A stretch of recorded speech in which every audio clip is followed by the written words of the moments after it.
તેઓના કલ્યાણ માટે આવ્યા છે. ત્યારે આપણે બધાએ સદગુરુ પરમાત્માના પૂર્ણ અનુરાગી બનવાનું છે. પણ કેવી રીતે બનવાનું એનાથી આપણે અજાણ છે. માટે સદગુરુ પરમાત્માએ આપણી વચ્ચે બિરાજમાન મહાપુરુષોને આપણી વચ્ચે બિરાજમાન કર્યા છે, જેમના થકી આપણા જીવનમાં એવો અમૂલ્ય સત્સંગ જ્ઞાનનું આપણે પાલન કરવાનું છે, એમના અધીન રહેવાનું છે.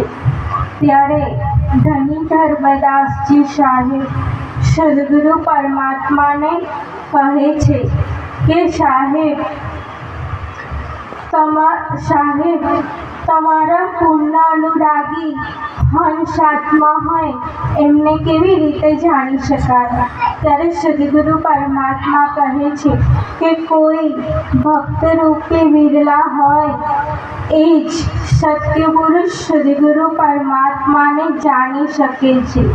સાહેબ કહે છે કે કોઈ એક સંત સુજાન જો મમ શબ્દ વિચાર કરે પાવે પદ નિર્વાણ બસત જાસ્યો અનુરાગ કરે. સદગુરુ પરમાત્મા કહે છે કે ધર્મદાસજી સાહેબ લાખોમાં કોઈ એવા જ્ઞાની, વિવેકી, વેદી, પારખી, સંત મહાપુરુષ હશે જે મારા શબ્દનો ભીતરથી અંતરથી વિચાર કરશે, જે મારા શબ્દને સમજી શકશે, હૃદયમાં ધારણ કરશે, એ જ મોક્ષ પદને પ્રાપ્ત કરી શકશે.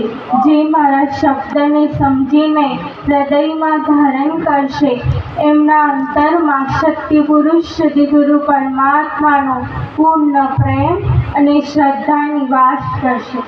ત્યારે ધની ધર્મદાસજી સાહેબ સદગુરુ પરમાત્માને કહે છે કે સાહેબ જેઓના અંતરમાં સત્યપુરુષ સદગુરુ પરમાત્મા પ્રત્યે પૂર્ણ પ્રેમ, શ્રદ્ધા અને વિશ્વાસ છે, તેમની શું ઓળખ છે એ મને સમજાવો ને.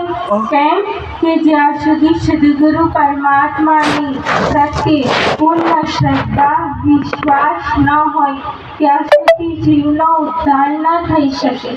એટલે સદગુરુ પરમાત્મા કહે છે કે હે ધર્મદાસજી સાહેબ, હવે હું તમને જે કહું છું એ તમે એક ચિત્તથી સાંભળો અને તમે પણ સાહેબના એવા અનુરાગી બનો.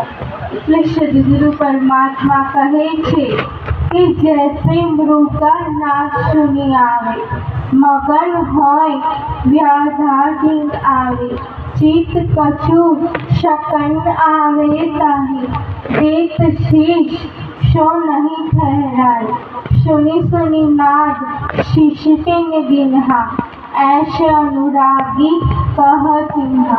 સદગુરુ પરમાત્મા કહે છે કે મૃગ એટલે કે હરણ અને નાદ એટલે એક પ્રકારનું સાપ છે, એક વાજિંત્ર છે. જેમ મદારી વીણા વગાડીને સાપને પોતાની પાસે બોલાવે છે, એમ હરણને બોલાવવા માટે, એમનો શિકાર કરવા માટે પારધી લોકો, શિકારી લોકો એ વાજિંત્રનો નાદ બજાવે છે. હરણને નાદના શબ્દ ખૂબ પ્રિય હોય છે અને આપણે જાણીએ છીએ કે હરણ તો ખૂબ ઝડપી ગતિથી દોડે છે, માટે સહેલાઈથી એમને પકડી નથી શકતા અને તેમનો શિકાર પણ નથી કરી શકતા. માટે હરણને પકડવા અને તેનો શિકાર કરવા માટે પારધી લોકો, શિકારી લોકો એ વાજિંત્રનો નાદ બજાવે છે. માટે વાજિંત્રના નાદ શબ્દને સાંભળતા જ હરણ તો મસ્ત બનીને પોતાની મસ્તીમાં સંપૂર્ણ શુદ્ધ ગુમાવે છે અને હરણને એ સમયે એના ચિત્તમાં કોઈ ભય, બીક કે ચિંતા નથી હોતી કે શિકારી મને મારી નાખશે, મને કોઈ પીડા થશે, મને કોઈ હાનિ થશે. હરણ તો નાદ શબ્દ સાંભળવામાં ત્યાં સુધી ખોવાયેલું રહે છે કે નિર્ભય રહીને અંતમાં એ શિકારીનો પારધીનો શિકાર બને છે. કેમ કે હરણને તો નાદ શબ્દથી ખૂબ પ્રેમ છે, માટે નાદ શબ્દના પ્રેમમાં પોતાના પ્રાણ આપે છે. અને તે સમયે એમનું માથું કાપી લેવામાં આવે એ છતાં પણ એ ડરતા નથી. કેમ કે એમને તો શબ્દથી પ્રેમ છે. એટલે સદગુરુ પરમાત્મા કહે છે કે એવા ગુરુદેવના અનુરાગી હંસાત્મા પણ પોતાના ગુરુદેવના શબ્દ પર પૂર્ણ વિશ્વાસ અને શ્રદ્ધા કરીને જો શબ્દને અંતરમાં ગ્રહણ કરે તો તેમને પણ આ ભવસાગર પાર થઈ શકે.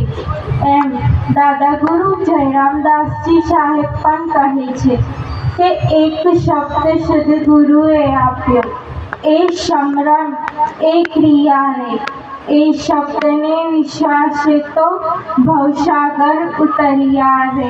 શુરા રે બખ્તર કહેરો, પ્રેમના તીર તરકશ મહી ભર્યા. સત શબ્દની શમશેર લઈને કાળ સંગાથે લડ્યા. શબ્દ થલમાં શબ્દ જલમાં, શબ્દે શબ્દ ઘડ્યા રે. સત શબ્દને છોડી દઈને અંધારે અથડાયા રે. દાદા ગુરુ જયરામદાસજી સાહેબ કહે છે કે એક શબ્દ સદગુરુએ આપ્યો એટલે આપણના ગુરુદેવ પાસેથી મળેલો શબ્દ, અને એ શબ્દ એ સતનામ છે. અને સતનામ તો સદગુરુ પરમાત્મા સત્પુરુષનું નામ છે. માટે તેના પર પૂર્ણ વિશ્વાસ, સ્નેહ અને શ્રદ્ધા કરીને તેનું નામ સ્મરણ કરવાનું છે, તો જ ભવસાગર પાર ઉતરી શકાશે. શુરા એટલે સૈનિકો. પહેલેના સમયમાં જેમ યુદ્ધ પર જતા પહેલા સૈનિકો પોતાના રક્ષણ માટે પોતાના શરીર પર બખ્તર ધારણ કરતા હતા, એમ આપણે પણ સદગુરુ પરમાત્મા કહે છે કે ભક્તિના માર્ગ પર ચાલવા માટે પ્રેમરૂપી બખ્તર ધારણ કરવાનું છે. અને સત શબ્દની એટલે કે સતનામની શમશેર લઈને કાળ સાથે પણ લડવાનું છે. શબ્દ એ પૃથ્વીમાં સમાયો છે, શબ્દ એ પાણીમાં સમાયો છે, શબ્દ આકાશમાં, શબ્દ વાયુમાં, શબ્દ અગ્નિમાં સમાયો છે. શબ્દથી સમસ્ત બ્રહ્માંડની રચના થઈ છે, શબ્દથી આ સૃષ્ટિની રચના થઈ છે. અને એ જ શબ્દ આપણા ઘટ ભીતર પણ વિદ્યમાન છે, બિરાજમાન છે. એમ શબ્દ એ સર્વવ્યાપક છે. માટે સદગુરુ શબ્દ હૃદય ધરો, મટે મન ના વેગ. દાસ કેમ શબ્દ જ સત્ય છે, પંચમ વેદ માપે. સદગુરુ પરમાત્મા સત્પુરુષ કબીર સાહેબે આપણને પંચમ વેદ આપ્યો છે.